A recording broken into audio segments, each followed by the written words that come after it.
도피성의 은혜라는 제목으로 함께 말씀을 나누고자 합니다. 여러분, 성경의 이야기는요, 참으로 다양하고 재밌는 이야기들이 많이 있습니다. 그래서 우리가 아는 유명한 그런 작품들 중에서도 성경의 이야기를 모티브로 해서 나오는 이야기들이 참 많고요. 영화 또한 그러합니다.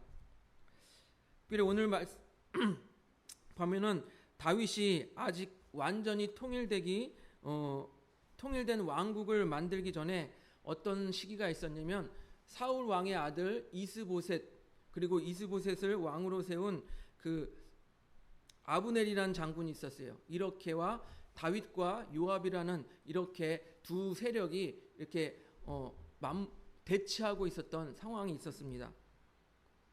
이스보셋 쪽에는 아브넬이라는 군대 장관이 있었고 다윗 쪽에는 요압이라는 군대 장관이 있었어요. 그런데 아브넬과 요압이 한 연못을 사이에 두고 서로 대치하는 사건이 있었습니다. 그들의 부하들이 이렇게 있었어요. 그래서 아브넬이 요압에게 제안을 합니다. 야, 요압아, 니네 부하 12명, 우리 부하 12명 딱 만나게 해서 누가 이기나 한번 붙어보자. 이렇게 제안을 합니다. 그렇게 맹렬히 싸웠는데 이 사울 왕가의 아브넬 쪽이 지게 됩니다. 지게 돼서 이 아브넬도 쫓기는 신세가 되었어요. 그런데 이 요압에는 두 동생이 있었는데 막내 동생 아사엘이라는 동생이 있었는데 이 동생이 아사엘이 달리기가 엄청 빠른 거예요.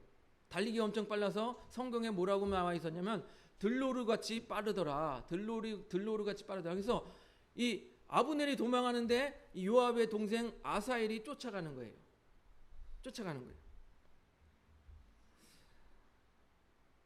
하지만 이 아브넬은 달리기는 느릴지 몰라도 이 아사엘을 쉽게 죽일 수 있을 만큼 싸움에는 능한 사람이었던 것입니다.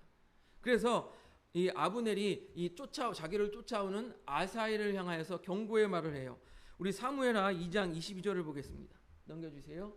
같이 한번 읽어보겠습니다. 시작. 아브넬이 다시 아사엘에게 이르되 너는 나 쫓기를 그치라. 내가 너를 쳐서 땅에 엎드려지게 할 까닭이 무엇이냐.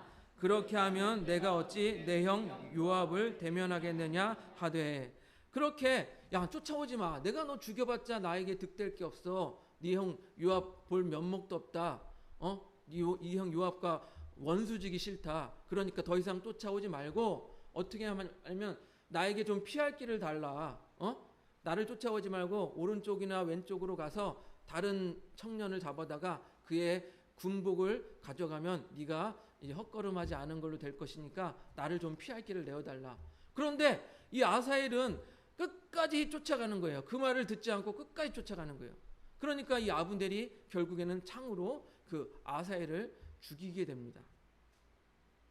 여러분, 우리말에 이런 말도 있죠. 쥐도 궁지에 몰리면 어떻게 된다고요? 문다고 있죠. 그런 거예요. 아브넬이 자기 좀 나 피할 길을 달라고 너는 왼쪽 오른쪽으로 가서 다른 사람 잡아다 가 이렇게 얘기했는데 이 아사엘은 끝까지 쫓아오는 거예요. 그러니까 결국 이 죽음이라는 비극을 맞이하게 된 것입니다. 우리 병법에도 그런 게 있죠. 궁지에 몰리면 퇴로를 열어주고 공격하라고. 이런 병법의 이야기도 있습니다. 그래서 오늘은요, 이 피할 길을 열어주시는 하나님의 은혜에 대하여 함께 나누고자 합니다. 오늘 본문은요, 사람이 실수를 하였을 때 피할 수 있는 도피성을 만들라는 하나님의 명령에 대한 이야기예요. 이미 민수기에서 모세에게 도피성을 만들라고 말씀을 하셨어요. 근데 이제 가나안 땅에 들어오게 돼서 여호수아에게 이제 확실하게 이제 만들게 되는 것이죠. 그래서 여호수아 13장, 19장은 요단 동편의 기업 분배 회상과 요단 서편의 가나안 본토의 기업 분배에 대해서 이야기하고 그 다음에 오늘 20장에 보면 도피성에 대해서 이야기하고 있습니다. 북쪽에 동편에 3개, 서편에 3개 해서 6개 삼각형을 만들어서 어디든지 도망갈 수 있게, 어디서든지 도망갈 수 있게 만들라라고 이렇게 하고 있는 것입니다. 우리 3절을 한번 보도록 하겠습니다. 3절, 20장 3절 같이 읽습니다. 시작. 부지 중에 실수로 사람을 죽인 자를 그리로 도망하게 하라. 이는 너희를 위해 피의 보복자를 피할 곳이니라. 이 부지 중에는 알지 못하게 내가 뭐 죽이려고 한 게 아니고 실수로 사람을 죽였을 때 그것도 살인이잖아요. 그럴 때 어떻게 하냐? 도망갈 수 있게 해달라. 왜냐하면 실수로 사람을 죽여도 당시에는 어떻습니까? 법이 제대로 없기 때문에 사람을 죽이면 그 가족이 쫓아와서 우리 형, 우리 동생을 죽여? 아까 아사엘처럼요. 우리 동생을 죽여? 내가 쫓아가서 너를 반드시 죽일 거야. 이렇게 되는 상황이에요. 그러니까 나는 실수로 죽였는데 죽음을 당할 수 없잖아요. 그러니까 도피성에 가서 도망해 있어라. 하나님이 피할 길을 내어주신 거예요. 그래서 이 도피성이라는 것은 무엇이냐면 실수로 부지 중에 우리 지금 현대의 말로 말하면 뭐합니까? 과실치사죠. 과실치사. 그렇게 해서 사람을 죽이게 됐을 때 이 보복자를 피해서 도망하여 있는 곳이 바로 도피성인 것입니다. 그런데 오늘 본문의 여호수아서에는 나와 있지 않지만 민수기서에서는 이 고의로 죽인 것과 실수로 죽인 것의 구체적인 사례에 대해서 나와 있습니다. 민수기 35장을 통해서 보면요. 고의로 죽인 것 무엇이냐면 철 연장을 가지고 사람을 죽이면 고의로 죽인 것이라고 합니다. 그리고 가인이 아벨을 죽인 것처럼 가인이 아벨을 돌로 쳐서 죽였죠. 사람이 충분히 죽일 만한 돌을 가지고 사람을 쳐서 죽여도 고의적으로 죽인 것으로 간주한다고 합니다. 그리고 나무 연장을 사용해서 사람을 죽여도 고의적으로 죽인 것으로 여긴다고 합니다. 또 너무 미워하는 것이 티나서 미워해서 언제 죽일까, 저놈을 어떻게 죽일까 이렇게 엿보고 있다가 무엇을 던져서 죽이거나 아니면 밀쳐서 죽여도 고의적인 살인으로 본다고 합니다. 지금 시대도 그렇잖아요. 그냥 우발적 살인과 계획적 살인을 구별하고 있지 않습니까? 법원에서. 계획적 살인이 뭐라고요? 어떻게 죽일까? 언제 죽일까? 이렇게 계획하고 있다가 기회를 엿봐서 죽이는 것. 이것이 계획적 살인이에요. 또 아기를 가지고 도구가 없이 손으로 아기를 가지고 너를 죽여버릴 거야. 아기를 가지고 때려서 죽여도 고의적 살인이라고 합니다. 그러면 실수로 죽인 살인, 부지 중에 죽인 살인은 무엇이냐? 아기가 없이 그냥 막 장난치다가 이렇게 우연히 밀었는데 낭떠러지에 떨어졌어. 이런 것 있잖아요. 그렇게 죽었을 경우. 그리고 내가 저놈을 어떻게 죽이지? 기회를 엿보지 않고 그냥 장난으로 아니면 아무것도 안 보이길래 그냥 던졌는데 밑에 있는 사람이 맞아서 죽었어. 이런 경우. 그리고 죽일 아기가 없이 실수로 사람을 죽였을 때 이것을 실수로 죽인 것으로 보고 피해 보복자를 피해서 이 도피성으로 도망할 수 있게 하라라고 한 것이 하나님의 명령이었던 것입니다. 그런데 여기서 하나 알 수 있는 것은 무엇이냐면 살인이라는 것, 내가 살인을 해서 당시 어떻게 돼요? 그 보복자가 자기를 죽여요. 내가 실수로 죽였는데 보복자가 자기를 죽여요. 너무나도 억울하잖아요. 이 모습을 통해서 우리가 무엇을 할 수 있냐면 사람은 누구나 실수를 할 수 있다라는 거예요. 저뿐만 아니라 우리 모두가 실수를 할 수 있다라는 것입니다. 그래서 로마서 7장 15절을 보면요. 넘겨주세요. 우리 같이 한번 읽어보겠습니다. 7장 15절 시작. 내가 행하는 것을 내가 알지 못하노니 곧 내가 원하는 것은 행하지 아니하고 도리어 미워하는 것을 행함이라. 아멘.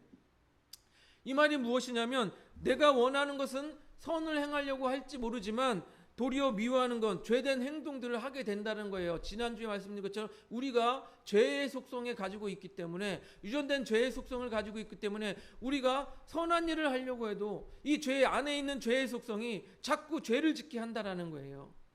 그래서 우리는 실수를 할 수 있다라는 것입니다. 여러분이 보고 있는 목사도 완전 무결한 사람이 아니에요. 죄를 지을 수 있고요. 실수할 수 있어요. 그러니 우리 여러분들도 죄를 지을 수 있고 실수할 수 있다는 것을 인정해야 하는 것이에요. 당대의 완전한 자라고 불렸던 노아 있잖아요. 그래서 다 물로 심판받아도 노아와 그의 가족만은 하나님께서 구원하셨는데 이 노아, 당대의 완전한 자라고 말했던 이 노아도 실수를 하잖아요. 다 물로 심판받고 구원받고 나서 뭐 어떻게 했습니까? 예? 포도주를 마시고 하체를 내놓고 잠을 자다가 자기 아들들에게 그 하체를 드러나는 이런 실수를 범하게 된 것입니다. 또 뭐가 있습니까? 삼손을 보세요. 사사 삼손. 여러분 힘이 세고 아주 하나님께서 쓰시는 사사라고 말하는 삼손도 여러분 어떻습니까? 그 용맹했던 사사 삼손도 이 블레셋 기생에 눈이 멀어서 홀딱 반해가지고 어떻게 했습니까? 블레셋 군대에게 잡히게 돼요. 자기의 비밀을 말해서 잡히게 되는 거예요. 그리고 어떻게 됐습니까? 감옥에 갇혀서 두 눈이 뽑히고 소가 이제 맷돌을 가는데 거기에 자기가 맷돌을 갈게 되는 그러한 신세에 빠지게 되는 것입니다. 사람은 누구나 실수를 하게 되는 것입니다. 우리의 모습은 어떻습니까? 여러분 실수를 하시나요? 안 하시나요? 누구나 실수를 하시죠. 여러분 우리도요. 나의 생각은 이렇게 하고자 하나 다른 방향으로 갈 때가 있잖아요. 예. 교회에 충성하고 싶었으나 어떻게 하다 보니까 내가 그러지 못할 때가 있어. 그렇게 실수하고 좌절하면서 지금까지 우리가 살아왔습니다. 그런데요. 중요한 것은 그렇게 실수하고 좌절하고 그때 그것으로 너는 끝이야 이게 아니라 하나님께서는 우리에게 피할 길을 주신다라는 거예요. 도피성과 같이 우리를 다시 일으켜 세울 수 있는 피할 길을 주신다는 거예요. 그런 분이 바로 하나님이라는 것입니다. 우리 고린도전서 10장 13절을 보면요. 넘겨주세요. 우리 같이 한번 읽어보겠습니다. 시작. 사람이 감당할 시험 받기는 너희가 당한 것이 없나니 오직 하나님은 미쁘사 너희가 감당하지 못할 시험 당함을 허락하지 아니하시고 시험 당할 즈음에 또한 피할 길을 내사 너희로 능히 감당하게 하시느니라. 아멘. 하나님께서 우리에게 감당할 시험만 주시고 또한 우리가 시험 당할 즈음에 피할 길을 주신다라고 말씀합니다. 그러니까 무엇이에요? 우리가 실수의 가능성을 인정합니다. 실수가 많은 우리들은 어떻게 살아가야 됩니까? 내가 실수가 많으니까 어떻게 살아가야 돼요? 실수하지 않게 하시고 우리에게 능력을 주시는 하나님을 의지해야 하는 것입니다. 자기 자신을 의지한다는 것은 어리석은 일이에요. 왜요? 아까도 말씀드렸듯이 우리는 언제나 실수할 수 있는 사람이기 때문입니다. 그렇게 불완전한 존재이기 때문에 우리는 온전하신 완전하신 하나님을 의지하면서 살아가야 하는 것입니다. 즉 나의 실수를 인정하고 하나님의 능력 완전하심을 인정하는 삶을 살아가야 되는 것이 바로 우리 그리스도인이라는 것입니다. 특히 우리가 잘못에 빠지는 경우가 무엇이냐면 내가 부모이기 때문에 자녀들 앞에서 자기의 실수를 인정하지 않으려는 경향이 있어요. 그래도 부모도 실수하잖아요. 그러면 자녀들에게 누구누구야 내가 미안하다. 아들아 내가 미안하다. 내가 잘못했다. 이렇게 자기의 실수를 인정할 수 있어야 돼요. 그런데 끝까지 그 아버지라는 그 고집 때문에 내가 엄마라는 그 고집 때문에 자녀들에게 자기의 실수를 고백하지 않으면 그 자녀는 항상 그것을 상처로 가지고 살아가게 되는 것이.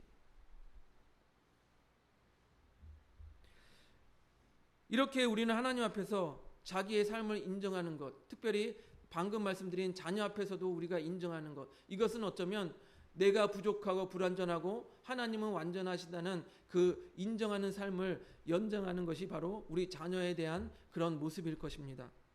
그 다음으로 도피성과 같은 하나님의 은혜를 우리가 덧입기 위해서는 자기의 죄를 고백할 수 있어야 돼요. 자기의 죄를. 우리 여호수아서 20장 4절을 같이 한번 보겠습니다. 넘겨주십시오. 20장 4절 같이 한번 읽어보겠습니다. 시작. 이 성읍들 중에 하나에 도피하는 자는 그 성읍에 들어가는 문 어귀에 서서 그 성읍의 장로들에게 귀에 자기의 사건을 말할 것이요 그들을 성읍에 받아들여 한 곳을 주어 자기들 중에 거주하게 하고. 그렇습니다. 이제 내가 실수로 사람을 죽였어요. 그래서 도피성으로 도망갔어요. 그럼 도피성 앞에서 뭐 어떤 걸 해야 되냐면 장로가 있어요. 도피성의 장로에게 내가 이러이러한 상황에서 이러이러하게 와게 됐습니다 하고 자기 사건을 이야기하라는 거예요. 자기의 잘못을 고백하라는 거예요.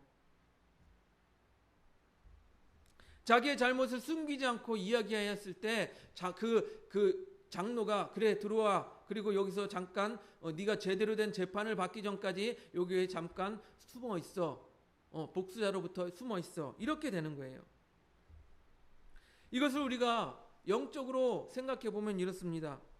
죄를 범한 우리 인간이 어디로 도피할 수 있습니까?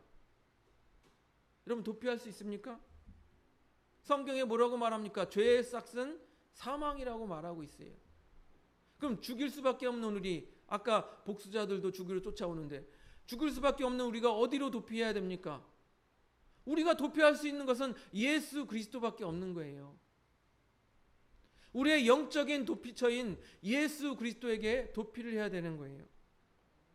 그랬을 때 예수 그리스도 앞에 나아가서 아까 장로에게 죄를 고백하듯 우리의 모든 죄를 고백할 때 예수 그리스도께서 우리를 구원으로 인도해 주시는 것입니다.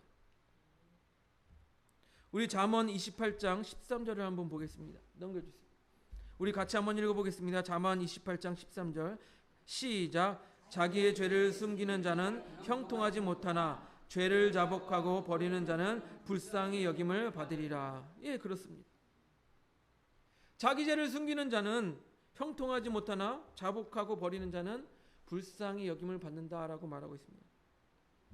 당시에 내가 아무리 죽이려는 악의가 없이 실수로 사람을 죽였을지라고 할지라도 당시에는요, 우리 동생을 죽였어? 우리 형을 죽였어? 나도 똑같이 가서 죽여버려야지. 이런 시대예요.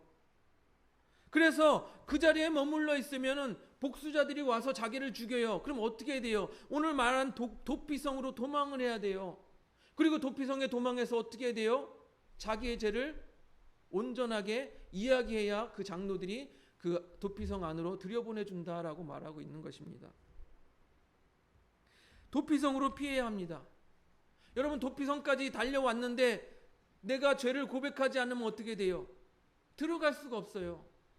들어갈 수가 없는 거예요. 자기의 죄를 상세하고 아주 온전하게 고백할 때 도피성 안으로 들어가서 구원을 받게 되는 것입니다. 여러분, 우리가 교회를 30년을 다녔다, 혹은 40년을 다녔다고 자랑을 하는 분들이 있어요.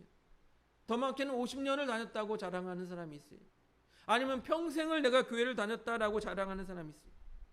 그럼에도 불구하고 교회에 나와서 자기 죄를 인정하지 못하고 고백하지 못한다면 도피성의 주변만 맴도는 것과 똑같은 거예요. 구원으로 들어가지 못하고 도피성 주변만 맴돌다가 결국 죽임을 당하는 그런 꼴이 되는 거라는 거예요. 교회를 40년, 50년 다녀도 교회 나와서 자기 죄를 인정하지 못하고 나는 죄가 없어, 나는 법 없이도 살 사람이야, 그러면 구원받지 못한다라는 거예요. 성경은요, 바리새인과 세리들의 비유를 하고 있습니다. 바리새인들은요, 그 당시에 우리가 보가도 우리가 감히 쫓아할 수 없을 만큼 경건하게 깨끗하게 살았어요. 그래서 자신들은 어떻게 생각하냐? 우리는 죄가 없어. 그래서 이렇게 기도합니다. 하나님, 나는 다른 사람들의 것을 훔친 적이 없습니다. 불의한 적도 없고요, 간음한 적도 없습니다. 그래서 감사합니다. 나는 저 세리와 같지 않아서 감사합니다. 자기의 죄는 없다고 말하는 이 바리새인들. 그리고 바리새인들은 자기는 금식도 하고 일주일에 2번씩 금식도 하고 그 다음에 11조도 빠지지 않고 잘 냅니다. 그렇기 때문에 우리는 죄가 없으니 하나님 감사합니다. 이런 사람들이 바리새인이었어요. 그러나 그 옆에 저 멀리 세리는 하늘을 쳐다보지도 못합니다. 고개를 푹 숙이고 가슴을 치면서 고백합니다. 하나님, 저는 죄인입니다. 불쌍히 여겨 주시옵소서. 결국 하나님께서 누구의 기도를 들어주셨을까요? 성경은 말합니다. 누가복음은 이 세리가 가슴을 치며 하늘을 쳐다보지도 못하고 자기의 죄를 고백했던 이 세리가 의롭다함을 받고 집으로 돌아갔다라고 성경은 말하고 있습니다. 여러분, 아무리 장로들이 하나님의 뜻을 따라 도피성 앞에서 도망오는 사람들을 문을 열고 기다리려고 있어도 자기 죄를 고백하지 아니하면 들어갈 수가 없는 거예요. 아무리 예수님께서 두 팔을 벌리고 나에게로 오라, 나에게로 오라 하고 있어도, 교회 안에 들어와 있어도 자기 죄를 고백하지 않는다면, 자기 죄를 인식하지 못한다면 구원의 은혜를 경험할 수 없다라는 것입니다. 그냥 날마다 교회만 왔다 갔다 하는 그러한 삶이 되는 거예요. 여러분, 교회를 오래 다니는 것이 중요한 게 아닙니다. 내가 예수 그리스도 앞에서 어떤 모습을 취하냐, 어떤 자세를 취하냐, 그리고 예수님은 내 인생에서 어떤 존재인가, 이런 것이 중요한 거예요. 우리 모두 도피성 주변만 맴도는, 도피성 앞에 와서 그 주변만 맴도는 신앙이 아니라 모두 자기 죄를 고백함으로 말미암아 도피성 안에 들어가서 그 구원의 은혜를 누리는 우리 성도님들이 되시기를 바랍니다. 또한 우리 주님은요, 우리 하나님은요, 결과보다 동기를 중요하게 여기십니다. 여호수아서 20장 5절을 같이 한번 보겠습니다. 20장 5절 같이 읽습니다. 시작. 피해 보복자가 그의 뒤를 따라온다 할지라도 그들은 그 살인자를 그의 손에 내주지 말지니 이는 본래 미워함이 없이 부지중에 그 이웃을 죽였습니다. 이 도피성의 사람들은요, 도피성으로 도망온 자들, 그리고 뒤에서 그 보복하려고 오는 자들을 피해서 온 이 사람을 받아주라고 말하고 있는 거예요. 살인자를 이 부지중에 살인한 자를 죽이려 오는 사람들한테 내어주지 말라라고 말하고 있는 것입니다. 왜 그렇습니까? 본래 미워함이 없이 부지중에 그 이웃을 죽였기 때문이라고 말합니다. 무엇입니까? 이 죽였다는 결과가 중요한 게 아니라 이 사람의 마음에, 동기에 죽이려는 마음이 없었다라는 것을 더욱 중요시 여기시는 것입니다. 무엇입니까? 결과보다 동기를 중요시 여기는 하나님의 마음이라는 것입니다. 여기서 사람과 하나님의 차이를 우리가 느낄 수가 있는 것이에요. 무엇입니까? 이 복수자는 네가 우리 가족을 죽였어? 너도 죽여! 이게 복수자예요. 사람이에요. 결과를 중요시 여기죠. 그러나 하나님께서는 뭐라고 하십니까? 야, 그가 죽이려는 의도가 없으니까 보호해줘야지. 이게 하나님이에요. 사람은 결과를 보지만 하나님께서는 그 동기를 보시는 거예요. 야, 얘가 죽이려는 마음이 없었잖아. 또한 하나님은 어떤 분이십니까? 외모를 보시지, 하나님은 외모를 보시지 않고 그 마음의 중심을 보신다고 했습니다. 사람은 외모를 보나 하나님께서는 중심을 보신다라고 했습니다. 우리도 살아가면서요, 외모, 환경, 그리고 겉으로 드러난 것만 보다가 판단에 실수를 하는 경우들이 참으로 많이 있습니다. 대부분 사기꾼한테 속는 게 뭐예요? 번지르르 한 거, 그들의 화려한 언변, 이런 것 때문에 많이 사기꾼에게 속잖아요. 또한 좋은 결과를 얻기 위해 이 과정의 공정성을 무시하는 경우들이 상당히 많이 있습니다. 혹시 우리 마음 가운데 야, 과정은 괜찮아, 우리가 좋은 결과만 내면 돼, 이런 마음이 있으면 우리 지금 고쳐먹기를 바랍니다. 그런 식의 사고방식은요, 결코 좋고 아름다운 사회를 만들 수가 없습니다. 사회를 썩게 만드는 거예요.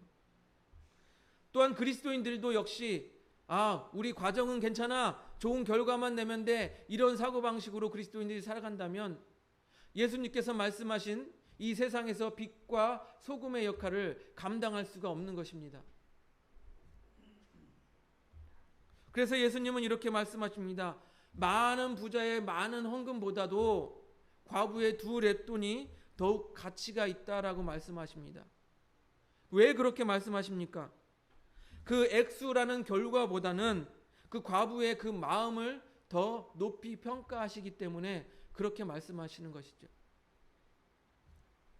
우리는 어떻습니까? 야, 이렇게 되든 저렇게 되든 돈만 많이 벌면 돼, 그러면 장땡이야, 이렇게 생각한다면 우리도 세상 사람들과 별반 다른 게 없는 거예요.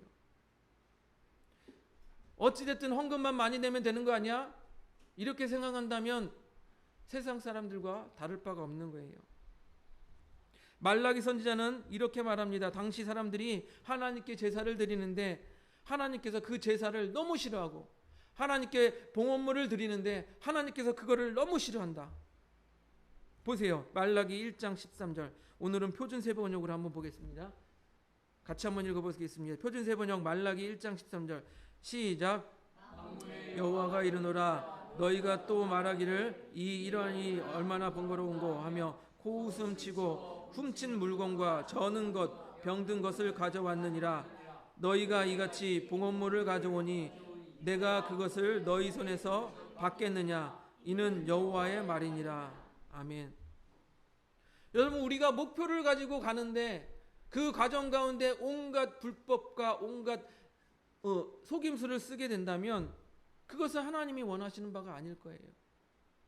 그건 그리스도인이 아닙니다. 오늘날 교회들이 왜 욕을 먹었습니까? 저도 상당 부분 알지만 우리 많은 기독교 선배 목사님들이 교회를 성장시키기 위해서 혹은 건축을 하기 위해서 여러 가지 안 좋은 편법들을 사용했습니다. 그렇기 때문에 세상으로부터 지탄을 받고, 여러분, 목적을 위해서 불법을 저지르고 나서 이것은 하나님이 하셨습니다, 이런 것들이 얼마나 많이 있었습니까? 그렇게 하니까 세상으로부터 우리가 욕을 먹는 거예요. 우리는요, 이 도피성을 통하여서 하나님의 은혜를 생각해야 됩니다. 무엇입니까? 우리가 실수를 하게 될지라도 하나님께서는 피할 길을 주신다는 하나님의 은혜예요. 우린 도피성을 통하여서 예수 그리스도의 구원을 생각해야 합니다.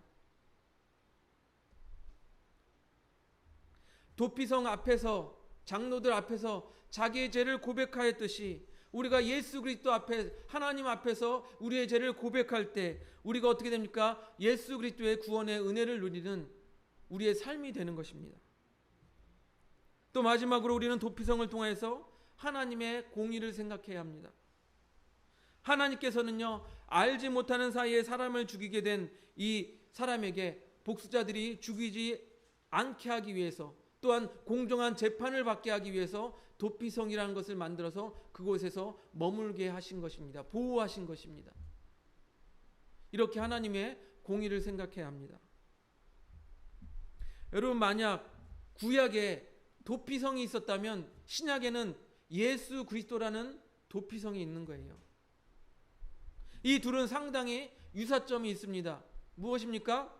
도피성, 죽을 수밖에 없는 피해 보복자들로부터 구원해 준다.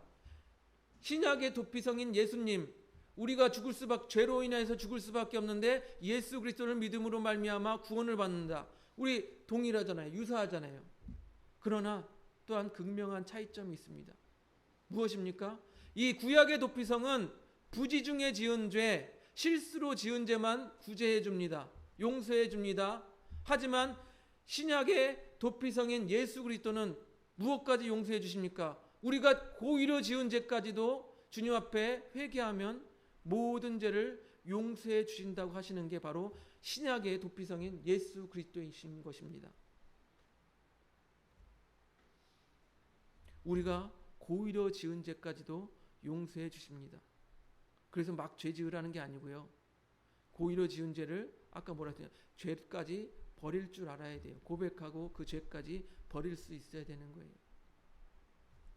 우리 모두 이 도피성의 은혜를 통하여 우리에게 전해지는 하나님의 은혜를 늘 경험하시면서 사시는 우리 하늘본교회 성도님들이 되시기를 주님의 이름으로 축복드립니다.